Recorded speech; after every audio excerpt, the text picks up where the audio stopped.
Asalaamu calaykum waraxmatullaahi wabarakaatuh. Kulan wacan oo wanaagsan daawadayaal markaas aad naga daawanaysaan ku soo dhawaada wararkeena maanta. Qodobada wararka maanta ugu door furan ayaa waxaa ka mid ah saldhigyo ay lahaayeen xarakada Al-Shabaab ayna ku lahaayeen gobolada Jubbooyinka oo la burburiyay. xubno ku biiri lahaa kooxda Daacish saad loo waday oo gacanta lagu dhigay.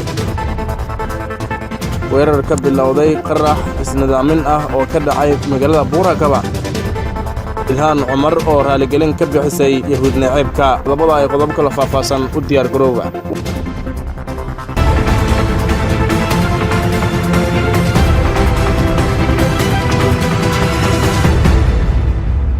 waa maalinimo Talaado ah taariikhdan ay ku beegan tahay 12 bisha 2 2019 ku soo dhawaada warkaas oo fisan. weerar qasaare geystay oo ka bilowday gaari lagu buuxiyay waxyaabaha qarxa ayaa ka dhacay degmada Buurakaba ee gobolka Baay, waxaana weerarka laga helayaa warar dheeraad ah. bartilmaameedka weerarka ayaa lagu sheegay inuu ahaa saldhigga ciidamada Itoobiya ay ku leeyihiin degmada Buurakaba ee gobolka Baay, balse saraakiisha ciidamada ayaa sheegay in ay weerarka fashiliyeen. gaari nooha ah oo lagu buuxiyay waxyaabaha qarxa ayuu weerarka ka bilowday sida dadka deegaanka ay sheegeen. ka hor inta gaariga uusan qarxin, ciidamo ka tirsan dowladda oo ku sugnaa degmada ayaa la sheegay inay wadada gaariga ku amreen inuu joogsado, balse awood ayuu kaga dhaqaaqay, waxaana markii rasaas lagu furay kadib la sheegay inuu isqarxiyay. kadib rasaas labada dhinac ay iswadaarsadeen ciidamada dowladda iyo Al-Shabaab, waxaa la sheegay inay khasaaro gaartay labadii dhinac, waxaana sidoo kale waxyeelo ay soo gaartay dad shacab ah oo ku sugnaa degmadaasi. maamulka Puntland ayaa sheegay in ay gacanta ku dhigeen xubno doonayay in ay ku biiraan kooxda Daacish oo fariisimo ku leh buuraha deegaanada Puntland. ciidamada ammaanka ee Puntland ayaa la sheegay inay xubnaha qabteen ay ku wajahnayeen Cali-Miskaad oo Puntland ka tirsan, halkaas oo saldhig ay ku leeyihiin kooxda Daacish. qoraal lagu daabacay barta ciidamada gaarka ah ee Puntland ayaa lagu sheegay in ciidamada ay qabteen shakhsiyaad si Malaysi ah tababar u qaadanayay, kuwaasi oo ku wajahan buurta Cali-Miskaad. sidoo kale waxaa qoraalka lagu sheegay in lagu qabtay saad loo waday ciidamada Daacish ee ku sugan deegaankaasi. maalintii shalay ayay ahayd howlgal lagu sameeyey buuraleyda koonfurta bari ee magaalada Boosaaso. inta howlgalkani socday waxay ciidanka BSF soo qabteen xubno doonayay in ay ku biiraan ururka argagixisada Daacish ee ka dagaalama buuraha Cali-Miskaad ee gobolka Bari.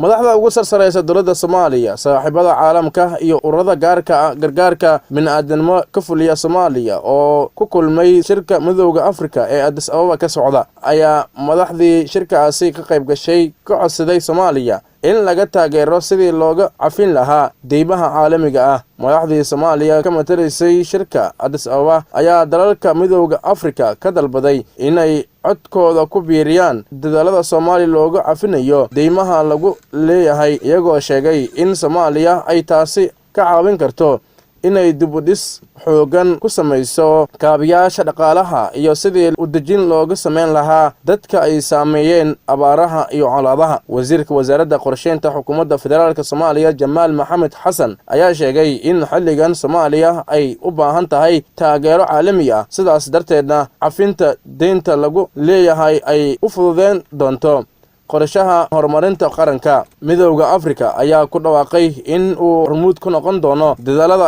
ay wado dowladda ee Soomaaliya ee ku aadan cafinta deymaha laga leeyahay si ay u hesho gargaar caalami ah. ciidamada maamulka Jubbaland ayaa burburiyay saldhigyo ciidamada Al-Shabaab ay ku lahaayeen gobolka Jubbada Hoose kadib howlgal saacado qaatay oo ka dhacay halkaasi. howlgalka oo ay si wadajir ah u fuliyeen ciidamada daraawiishta Jubbaland iyo guutada 43aad ee ciidamada xoogga dalka ayaa ka dhacay degmada Jamaame iyo deegaano dhowr ah oo hoostaga degmadaasi. saraakiil uu u hadashay ciidamada Jubbaland ayaa sheegay in weerarka oo ahaa mid qorshaysan ay ku dileen xubno ka tirsan Al-Shabaab isla markaana ay ku burburiyeen saldhig ay degmada ku lahaayeen. saraakiisha ayaa sidoo kale sheegay in weerarka ay ku soo saareen ku dhawaad 20 miino oo dhulka la geliyay kuwaasi oo la doonayay in lala eegto gaadiidka ciidamada dawladda marka wadooyinka ay adeegsanayaan. dhaqdhaqaaqyada cusub ee ay ciidamada Jubbaland iyo kuwa xooga dalka ka bilaabeen deegaanada hoostaga degmada Jamam. warar kala duwan ayaa ka soo baxaya qarax xoogan oo goordhow ka dhacay xaafadda Serbiano degmada Hodan ee gobolka Banaadir. qaraxa ayaa ka dhashay gaari nooca raaxada ah oo la sheegay in lagu xiray sida ay xaqiijiyeen dad goobjoogyaal ah. warar soo baxaya ayaa sheegaya in gaariga qaraxay uu ahaa ku buufsan tahay astaanta ciidanka booliska Soomaaliyeed. wadihii gaariga ayaa lagu soo waramayaa in uu ku dhintay qaraxan. ilaa iyo hadda ma jiro wax ka hadlay oo ka soo baxay lamaha amniga oo ku aadan qaraxaasi. wadooyinkii u dambeeyay ayaa waxa magaalada Muqdisho ka dhacayay falal lid ku ah ammaanka sida qaraxyo iyo dilal qorshaysan. saraakiisha ciidamada dawladda Soomaaliya ayaa ka hadlay howlgal gaar ah oo ciidamada dawladda ka sameeyeen deegaano ka tirsan gobolka Shabeellada Hoose. howlgalkan ayaa saraakiisha ciidamada waxay sheegeen inay Al-Shabaab kaga furteen gaadiid waday dhuxul badan isla markaana ay ku dileen xubno doonayay inay gaadiidka gubaan. howlgalka ayaa ka dhacay deegaanka Doonka Dheere ee duleedka degmada Afguuye waxaana dhanka dawladda la sheegay inay askar kaga dhintay weerarka qorshaysan ay ku qaadeen Al-Shabaab. taliyaha qaybta 6aad ee ciidanka xooga dalka Colonel Maxamed Cabdullaahi Caraaye oo la hadlay warbaahinta ku hadasha afka ciidamada qalabka sida ayaa sheegay inay dileen xubno ka tirsan xarakada Al-Shabaab. taliyaha ayaa sheegay in dagaal dhexmaray ciidamada dawladda iyo kuwa Al-Shabaab ay ku dhinteen 5 dagaalame oo ka tirsan. sidoo kalena waxa uu tilmaamay inay howlgalkaasi ku soo furteen hub aad u fara badan. faahfaahin dheeraad ah ayaa ka soo baxaysa shil khasaare geystay oo xalay ka dhacay magaalada Gaalkacyo ee xarunta gobolka Mudug. shilkan ayaa yimid kadib markii ay isku dhaceen mooto bajaaj iyo gaari weyn oo ah kuwa xamuulka qaada oo marayay wadada Astaan Hobyo ee magaaladaasi. ugu yaraan ilaa iyo 4 qof ayaa ku dhaawacantay shilkaas sida ay xaqiijiyeen ilo deegaanka ah. dadka ku dhaawacmay oo qaarkood ay soo gaartay waxyeello xooggan ayaa lagu dabiibayaa mid ka mid ah isbitaalada magaalada Gaalkacyo ee gobolka Mudug. safiirka Soomaaliya u fadhiya dalka Kenya Maxamed Nuur Tarsan ayaa shaaca ka qaaday in safaaradda Soomaaliya ee dalka Kenya aysan lahayn wax miisaaniyad oo ku filan. Tarsan oo waraysi siiyay telefishinka Universal ayaa sheegay inaysan jirin wax dhaqaale ah oo ku filan oo lagu socodsiinayo howlaha safaaradda aysan haysan. waxa uu intaasi ku daray inta badan ay isku dabraan lacagta laga helo baasaboorka Soomaaliya u sameynayaan dadka Soomaalida ah ee ku sugan dalka Kenya. ayaa dhinaca kale sheegay in xitaa uusan haysan guri uu dego oo ku noolaado safiir ahaan. aniga 2 qol inta aan ka dhex dhisto safaaradda waan degi karaa, balse taas sharaf ma ahan. safiirka wuxuu u baahan yahay guri karaamo alleh oo ku casuumi karo safiirada sida isagaba loo casuumo, ayuu yiri Tarsan. ergeyga gaarka ah ee Mareykanka u qaabilsan Afghanistan Zalma Khalizad ayaa sheegay inay dhiirigelisay talaadada ay ku taageereen dalalka midowga Yurub iyo gaashaanbuurta NATO anaanka nabadda looga raadinayo dalka Afghanistan. waxa uu saraakiisha kula kulmay magaalada Brussels xilli oo booqasho ku marayay dalal dhowr ah si uu ugala wada hadalada nabadda ee u dhaxeeya ururka Taliban iyo Mareykanka. waxa uu intaasi ku daray in ujeedka ay tahay in la gaaro heshiis nabadeed balse aysan ahayn in laga baxo heshiiska.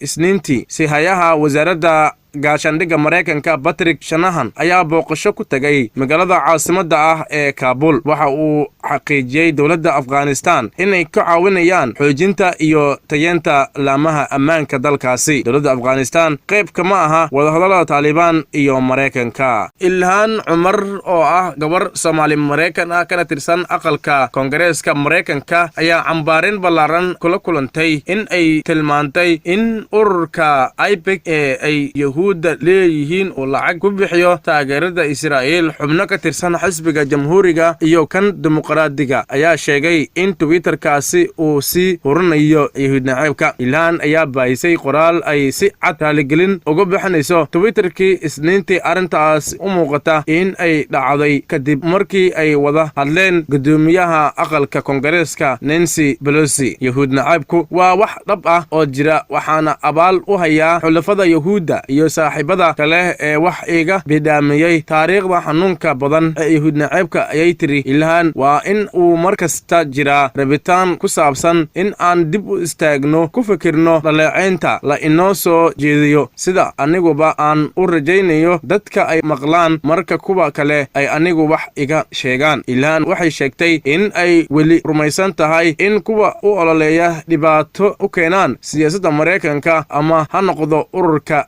IPEC ama NRA. intaa ayaan ku soo gabagabeynaa warbixii dalkii daafaca caalamka naga soo gaaray. intaan warkan warramadan kulmi doono waxaa idin kaga tegaynaa sida nabadgelyo. wassalaamu calaykum waraxmatullaahi wabarakaatuh.